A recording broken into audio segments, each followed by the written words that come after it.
Greetings and salutations, Intercitizens. This is Iowa Photic, and here we go with a fun little overview for the Wild Beyond the Witchlight, a Feywild adventure Dungeon Master screen. They updated the Wizards of the Coast logo. Still cardstock. The code for Gale Force 9 products is 73715. Take the cardstock out of there, or should I just like... There you go. That's the information on the back. This is actually, as far as the artwork is concerned, it's actually quite nice. Please keep in mind that the information for this scene right here and this character is actually on the DM's Guild. I actually hate the fact that they did that. I do not like doing stuff. I do not like going to the DM's Guild to buy extra stuff. I like to make my own stuff up. But you have some nice artwork of various characters you encounter and scenes you come across, or in the case of this, you have to go buy that. So,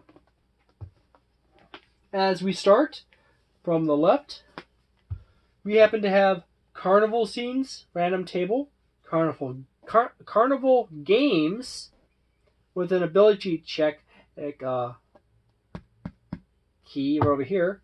You have carnival prizes, or D8 table. You got tracking times for various things. Welcome gifts, big top extravaganza, crowning the Witchlight Monarch. And then you have the major areas of the Feywild in which you visit. Hither, Tither, Yon, and Yon, and Prismere.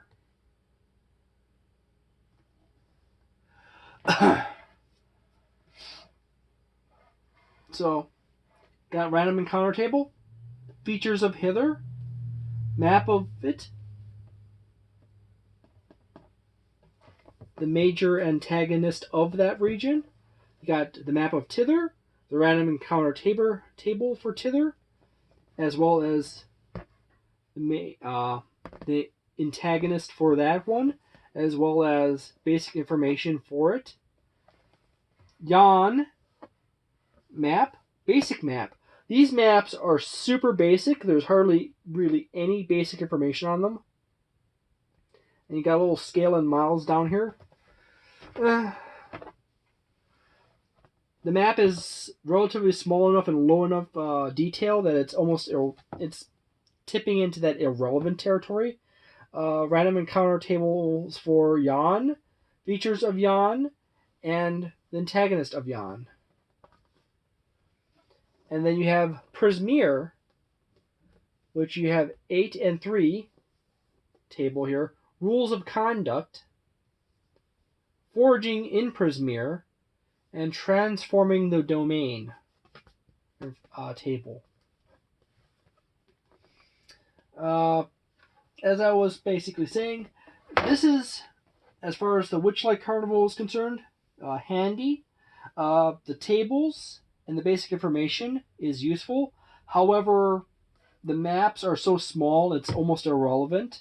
And having the fact that you have the major antagonist for each area up here, or tied to each area, is handy for quick descriptions. And information for Prismere over here is also fairly handy as well. I'm saying that this looks like it's fairly useful. Probably the least useful thing on this whole thing is probably the maps. All the information is fairly handy. The only problem is being that the information tends to be on the bottom end of the DM screen. It's easier to get the shade or have objects sit in front of it, so you can't see past it. You have to look down into the screen a bit. I would almost rather them to put all the artwork on the bottom and put all the charts and tables up top. So it's almost nothing but charts, tables, and information about it, about each region, as opposed to having everything loaded to the bottom.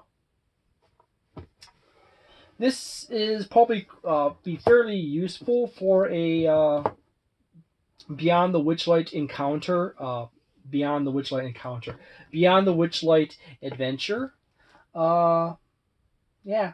About the only thing I say is that it's not really useful is really the maps. The maps really are just something thrown in. It's literally at that critical size when you get a map shrunken down to that much. It's basically not usable. You can describe what the region looks like. It gets you an idea of what the climate is.